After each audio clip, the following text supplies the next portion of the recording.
क्या आप जानते हैं कि माया सभ्यता के बारे में बहुत लोग नहीं जानते?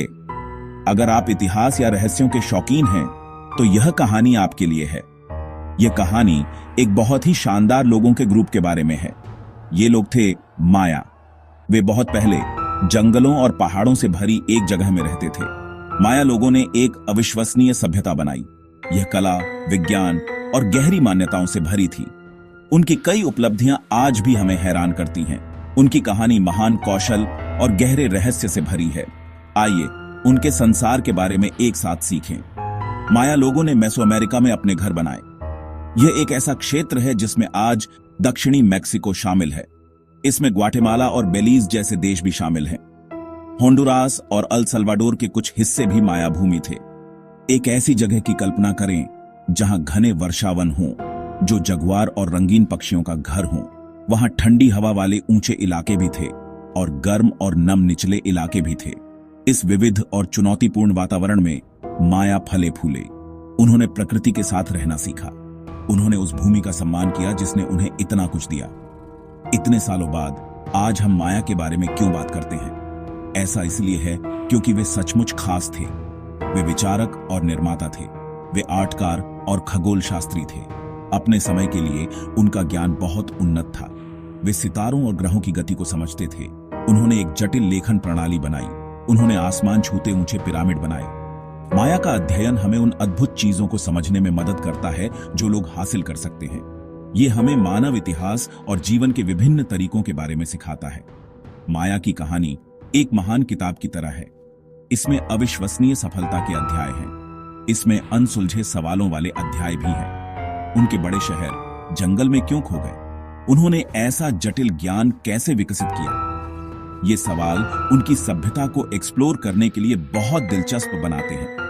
उनकी भावना, उनकी कला और उनके विचार दुनिया भर के लोगों को मोहित करते रहते हैं। हमें उनकी यात्रा, उनके उदय और उनके परिवर्तनों से बहुत कुछ सीखना है। यह एक ऐसी कहानी है जिसे जानना जरूरी है। माया की कहानी हजारों सालों तक फैली हुई है। हम उनके लंबे इतिहास को मुख्य अवधियों में बांट सकते हैं। पहली है प्रीक्लासिक काल। यह लगभग 2000 ईसा पूर्व शुरू हुआ और लगभग 250 ईस्वी तक चला। इस शुरुआती समय में माया छोटे किसान गांवों के रूप में शुरू हुए। उन्होंने मक्का जैसी महत्वपूर्ण फसलें उगाना सीखा, जो मक्का है। यह वह भोजन था जिसने उन्हें सहारा दिया। धीरे धीरे उनके समाज अधिक जटिल होते गए। उन्होंने बड़ी बस्तियां बनाना शुरू किया। उनकी महान सभ्यता के बीज इन शुरुआती सालों में बोए गए थे। इसके बाद क्लासिक काल आया, लगभग 250 ईस्वी से 900 ईस्वी तक। दोस्तों, यह वास्तव में माया का सुनहरा युग था। जंगल से उठते शानदार शहरों की कल्पना करें। टिकल, पालेनके और कोपान जैसे शहर शक्तिशाली केंद्र बन गए। उन्होंने विशाल पिरामिड, बड़े महल और सितारों का अध्ययन करने के लिए वेधशालाएं बनाई। उनकी कला और लेखन पहले कभी नहीं की तरह फले फूले। राजा और रानियां इन शहर राज्यों पर राज करते थे। उन्होंने अपने इतिहास को पत्थर के स्मारकों पर दर्ज किया। यह माया लोगों के लिए महान बौद्धिक और आर्टात्मक उपलब्धियों का समय था। क्लासिक काल की चोटी के बाद चीजें बदलने लगी। लगभग 800 ईस्वी से 925 ईस्वी तक के समय को अक्सर टर्मिनल क्लासिक कहा जाता है। इस चरण के दौरान कई महान दक्षिणी शहर गिरने लगे। लोगों ने इन केंद्रों को छोड़ना शुरू कर दिया। फिर पोस्ट क्लासिक काल आया, लगभग 950 ईस्वी से 1539 ईस्वी तक। सत्ता चिचेन इत्जा और मायापन जैसे उत्तर के नए शहरों में स्थानांतरित हो गई। संस्कृति विकसित होती रही।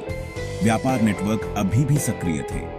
माया लोग नई परिस्थितियों के अनुकूल ढल गए, जिससे उनकी लचीलापन दिखाई दिया।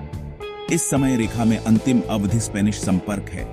यह 16वीं शताब्दी की शुरुआत में लगभग 1517 में शुरू हुआ, जब स्पेनिश खोजकर्ता आए। इस आगमन से माया दुनिया में भारी बदलाव आए। इसने स्वतंत्र माया शासन के अंत को चिह्नित किया। संघर्ष और नई बीमारियां थीं। हालांकि यह याद रखना बहुत महत्वपूर्ण है कि यह माया लोगों का अंत नहीं था। उनकी संस्कृति और परंपराएं गायब नहीं हुई। उन्होंने भारी चुनौतियों का सामना किया, लेकिन उनकी भावना बनी रही और उनके वंशज आज भी जीवित हैं। माया समाज बहुत अच्छी तरह से व्यवस्थित था। यह कई स्वतंत्र शहर राज्यों से बना था। हर शहर राज्य एक छोटे राज्य जैसा था। इस पर आमतौर पर एक राजा का शासन होता था जिसे कुहुल अजाव कहा जाता था, जिसका अर्थ है पवित्र स्वामी। इन राजाओं को दिव्य शासक माना जाता था। वे देवताओं और लोगों के बीच एक पुल की तरह थे। राजा के नीचे कुलीन और पुजारी थे जो शासन करने में मदद करते थे। फिर आम लोग थे, इनमें किसान शामिल थे जो सभी के लिए भोजन उगाते थे। कुशल कारीगर, योद्धा और व्यापारी भी थे। हर किसी की एक भूमिका थी। धर्म माया जीवन के ठीक बीच में था। वे कई देवी देवताओं में विश्वास करते थे। ये देवता प्रकृति और मानव अस्तित्व के विभिन्न पहलुओं को नियंत्रित करते थे। उदाहरण के लिए इड्जामना एक निर्माता देवता थे जिन्हें अक्सर सबसे महत्वपूर्ण माना जाता था।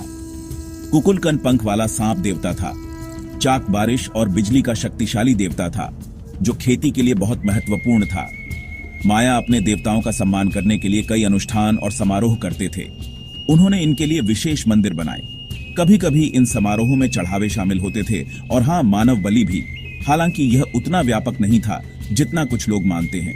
माया प्रतिभाशाली विचारक और आविष्कारक थे। उनकी सबसे अद्भुत उपलब्धियों में से एक उनकी लेखन प्रणाली थी। उन्होंने चित्रलिपि का इस्तेमाल किया जो चित्र जैसे प्रतीक हैं।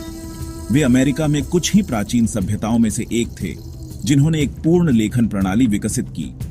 उन्होंने गणित में भी उत्कृष्ट प्रदर्शन किया।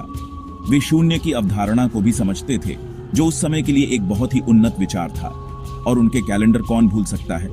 उनके कई थे जिनमें लंबी अवधि को ट्रैक करने के लिए लॉन्ग काउंट, पवित्र कैलेंडर जोल्किन और सौर कैलेंडर हाब शामिल थे। ये अविश्वसनीय रूप से सटीक थे। निर्माण में उनके कौशल भी असाधारण थे। माया ने शानदार वास्तुकला बनाई। टिकल या चीचेन इत्जा में ऊंचे पिरामिडों के बारे में सोचें। ये सिर्फ कब्रें नहीं थीं, वे पवित्र पहाड़ थे, समारोहों के केंद्र थे। उन्होंने अपने शासकों के लिए विशाल महल बनाए। उन्होंने सितारों और ग्रहों का अध्ययन करने के लिए वेधशालाएं भी बनाई। माया उत्सुक खगोल शास्त्री थे। उन्होंने शुक्र और अन्य खगोलीय पिंडों की गति को बड़ी सटीकता के साथ ट्रैक किया। इस ज्ञान ने उन्हें अपने कैलेंडर और कृषि में मदद की। उनके शहर इंजीनियरिंग और कला के सच्चे चमत्कार थे। एक बड़ा सवाल जो लोग पूछते हैं वह यह है, क्लासिक माया सभ्यता का क्या हुआ? उन शानदार दक्षिणी शहरों को क्यों छोड़ दिया गया? दोस्तों, इसका कोई एक सीधा जवाब नहीं है। यह कई कारकों का एक संयोजन होने की संभावना है। कुछ विद्वान बताते हैं कि अधिक जनसंख्या ने संसाधनों पर दबाव डाला। अन्य वनों की कटाई और मिट्टी के कटाव जैसी पर्यावरणीय समस्याओं की ओर इशारा करते हैं। सूखे के लंबे समय तक चलने से व्यापक अकाल पड़ सकता था। शहर राज्यों के बीच बढ़ते युद्ध ने भी एक बड़ी भूमिका निभाई हो सकती है। आंतरिक संघर्ष या सामाजिक अशांति ने उन्हें कमजोर कर दिया होगा। ऐसा लगता है कि जटिल दबावों के कारण यह बदलाव आया। लेकिन माया लोग गायब नहीं हुए। यह समझना बहुत महत्वपूर्ण है। लाखों माया वंशज आज भी जीवित हैं। वे अपने पूर्वजों की तरह उन्हीं जमीनों में रहते हैं, मेक्सिको, ग्वाटेमाला, बेलीज, होंडुरास और अल सल्वाडोर में। वे माया भाषाएं बोलना जारी रखते हैं। अभी भी कई अलग अलग माया भाषाएं बोली जाती हैं, जैसे युकाटेक माया, किचे और कीकुची।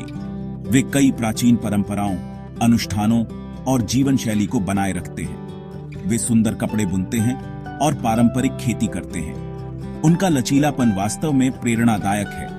वे एक समृद्ध सांस्कृतिक विरासत रखते हैं। आज आप कई प्रसिद्ध माया स्थलों पर जा सकते हैं। ये स्थान उनके पिछले गौरव की कहानी बताते हैं।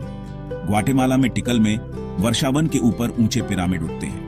मेक्सिको में पालेन्के अपनी सुंदर वास्तुकला और विस्तृत नक्काशी के लिए जाना जाता है। मेक्सिको में चिचेन इत्जा में प्रतिष्ठित एल कैस्टिलो पिरामिड और एक बड़ा बॉल कोर्ट है। होंडुरास में कोपान अपनी जटिल चित्रलिपि सीढ़ी और स्टेल के लिए प्रसिद्ध है। मेक्सिको में उक्समल सुंदर पुक शैली की वास्तुकला को दर्शाता है। हर साइट उनकी दुनिया की एक अनूठी झलक पेश करती है। अंत में माया सभ्यता वास्तव में अनूठी थी। गणित, खगोल विज्ञान, लेखन और कला में उनकी उपलब्धियां उल्लेखनीय थीं। उन्होंने एक चुनौतीपूर्ण वातावरण में जटिल समाज और शानदार शहर बनाए। जबकि उनके क्लासिक शहर गिर गए, उनकी संस्कृति और लोग बने रहे। माया की विरासत हमारी दुनिया को समृद्ध करती रहती है। उनके इतिहास को समझना हमें मानवीय सरलता और लचीलेपन के बारे में सिखाता है। यह हमें उन विविध संस्कृतियों का सम्मान करने की याद दिलाता है जिन्होंने हमारे गृह को आकार दिया है। उनकी कहानी हमारी साझा मानवीय विरासत का एक महत्वपूर्ण हिस्सा है। आइए हम हमेशा उनके योगदान को याद रखें और महत्व दें।